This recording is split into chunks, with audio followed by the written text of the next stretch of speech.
முருகாச்சரணம். கந்தர் அனுபூதி பாடல் 26. ஆதாரமிலேன் அருளை பெறவே நீதான் ஒரு சற்றும் நினைந்திலையே, வேதாகம ஞான வினோதா மனோதீத சுரலோக சிகாமணியே. இந்த பாடல்லையும் இந்த உலக வாழ்க்கையிலிருந்து வெளி வருவதற்கு ஆதாரம் இலேன் அப்படின்னு கொடுக்குறார். இதில் ஆதார் கார்டு இல்லையா, ஆதாரம் இலேன் அப்படின்னு சொன்னால் எனக்கு வேறு எதுவும் தெரியாது, வேறு எந்த ஆதாரமும் இல்லை, பற்றுக்கோடும் இல்லை. உன்னுடைய பாதங்கள் ஒன்று தான் எனக்கு பற்றுக்கோடு. அந்த பாதங்களை பெற்று அருளை பெறவே உன்னுடைய திருவருள் எனக்கு கிடைக்குமாறு நீ ஒரு தரம் கூட நினைக்க மாட்டேங்கிற. அதாவது அவன் அருளால் அவன் தாளை பணிய அப்படிங்கிறத தான் திரும்ப திரும்ப சொல்கிறார். நாம நினச்சி எதையுமே பெற முடியாது.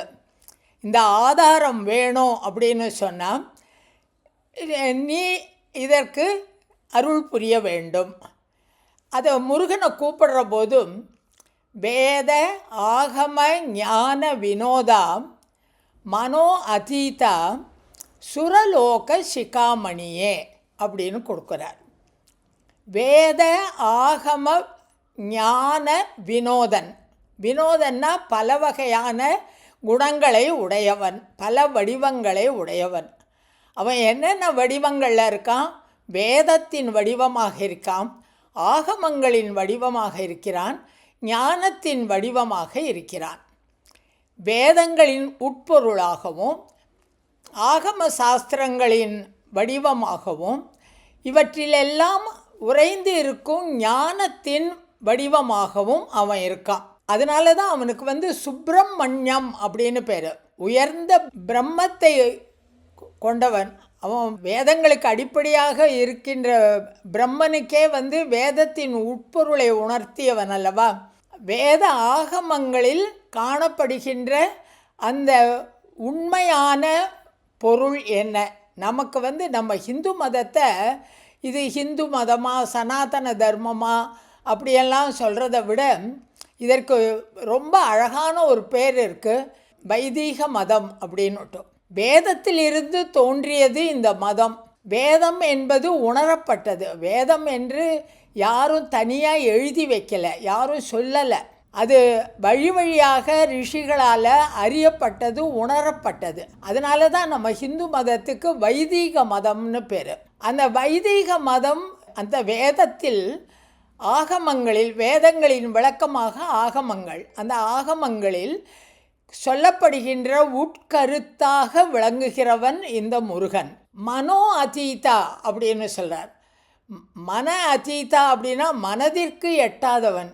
எவ்வளவு படித்து எவ்வளவு தெரிஞ்சிருந்தாலும் அவனை மனத்தால் உணர முடியுமே தவிர வேதத்தில் கேள்வி இல்லாதது அப்படின்னு ஒரு திருப்புகழை சொல்லுவார். அதை போல் அந்த இறைவனை அவன் மனதால் அறியப்படாத மிக உயர்ந்த நிலையில் இருப்பவன்.